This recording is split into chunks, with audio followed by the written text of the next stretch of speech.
जय श्री कृष्ण। ओम श्री परमात्मने नमः। श्रीमद्भागवत महापुराणम। सच्चिदानंद रूपाय विश्वोत्पत्त्यादि हेतवा तापत्रय विनाशाय श्री कृष्णं वयं नमः। एकादश स्कंद अध्याय 24वां आज हम श्रवण करेंगे और इसका शीर्षक है सांख्य योग क्या है। भगवान श्री कृष्ण उद्धव से कहते हैं कि अब मैं तुम्हें सांख्य योग के विषय में बताता हूँ। प्राचीन काल के महान ऋषियों ने इसका निरूपण किया था। ब्रह्मा जी के पुत्र महर्षि कपिल ने सांख्य दर्शन की रचना की थी। इस संसार में प्रत्येक प्राणी आध्यात्मिक, आदि दैविक तथा आदिक भौतिक दुखों से ग्रस्त है। इन दुखों का विनाश इस शास्त्र के अध्ययन से संभव है। इस सांख्य दर्शन में 26 तत्व माने गए हैं जो कि इस ब्रह्मांड के आधार हैं। ब्रह्म की माया और उसमें दिखाई पड़ने वाला जीव दृश्य और दृष्टा दो रूपों में विभक्त है। उसमें दृश्य तत्व प्रकृति है। इस प्रकृति से सारे जगत की उत्पत्ति होती है, जबकि वह स्वयं किसी से उत्पन्न नहीं होती। यह उसका अव्यक्त भाग है। दूसरी वस्तु दृष्टा है जो ज्ञान स्वरूप है।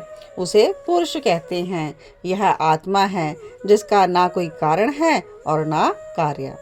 हे उद्धव, मैंने जीवों के शुभ अशुभ कर्मों के अनुसार ही प्रकृति को शुद्ध किया।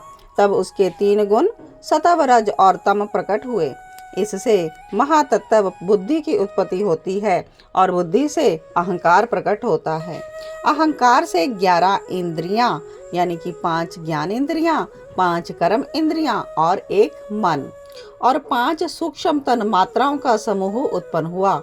5 तन मात्राओं से 5 महाभूतों की उत्पत्ति हुई। शब्द तन मात्रा से आकाश, स्पर्श से वायु, रूप से अग्नि, रस से जल तथा गंध से पृथ्वी महाभूत की रचना हुई। ये सभी पदार्थ मेरी प्रेरणा से एकत्र होकर आपस में मिल गए और इन्होंने मिलकर ब्रह्मांड रूपी अंड को उत्पन्न किया। यह अंड ही मेरा उत्तम निवास स्थान है। जब यह अंड जल में स्थित हो गया तब मैं नारायण रूप में इसमें विराजमान हो गया।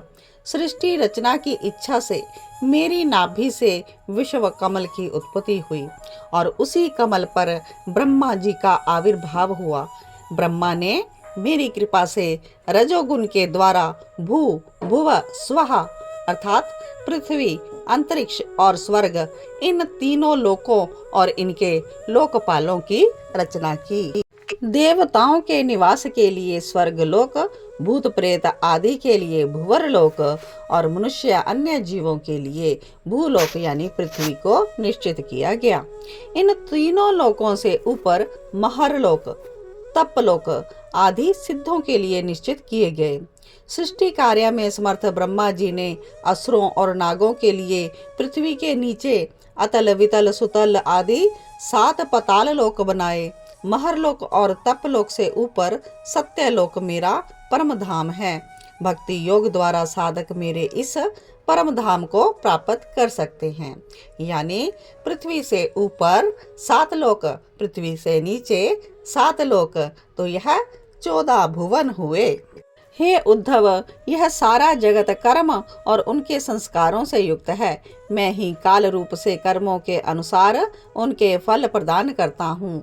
गुणों के इस प्रभाव में जीव डूबता उतरता रहता है, अर्थात कभी तो वह अधोगति को प्राप्त होता है तो कभी पुण्यवश उच्च गति को प्राप्त होता है। इस संसार में जितने भी चर अचर पदार्थ हैं वे सभी प्रकृति और पुरुष के संयोग से ही बने हैं। हे उद्धव, यह विराट ही विविध लोकों की सृष्टि, स्थिति और संहार की लीला भूमि है। जब मैं काल रूप में इसमें व्याप्त होता हूँ और प्रलय का संकल्प करता हूँ, तब यह समस्त लोकों सहित नष्ट हो जाता है। मैं ही कार्य और कारण दोनों का साक्षी हूँ। मनुष्य जब यह समझता है कि मैं करता हूँ, मैं भोगता हूँ, तब तो वह सुख दुख भोगता रहता है। लेकिन भोग इच्छा समाप्त होते ही प्रकृति शांत हो जाती है। यही मोक्ष कहलाता है। तीनों प्रकार के दुखों का नाश यानी आध्यात्मिक, आदि दैविक और आदि भौतिक, तीनों का ही जब नाश है तभी मोक्ष है। सांख्य योगी इस निष्ठा में स्थित होकर ब्रह्म आनंद को प्राप्त करता है। तो इति श्रीमद्भागवत महापुराणम। तो अध्याय 24 आज हमने श्रवण किया। श्रीमद्भागवत महापुराण की कथा कंटिन्यूड है। अध्याय 25 हम कल की कथा में श्रवण करेंगे। तब तक आप सभी के हृदयस्थ बैठे प्रिया प्रीतम को मेरा कोटि कोटि वंदन, कोटि कोटि वंदन। जय श्री कृष्ण।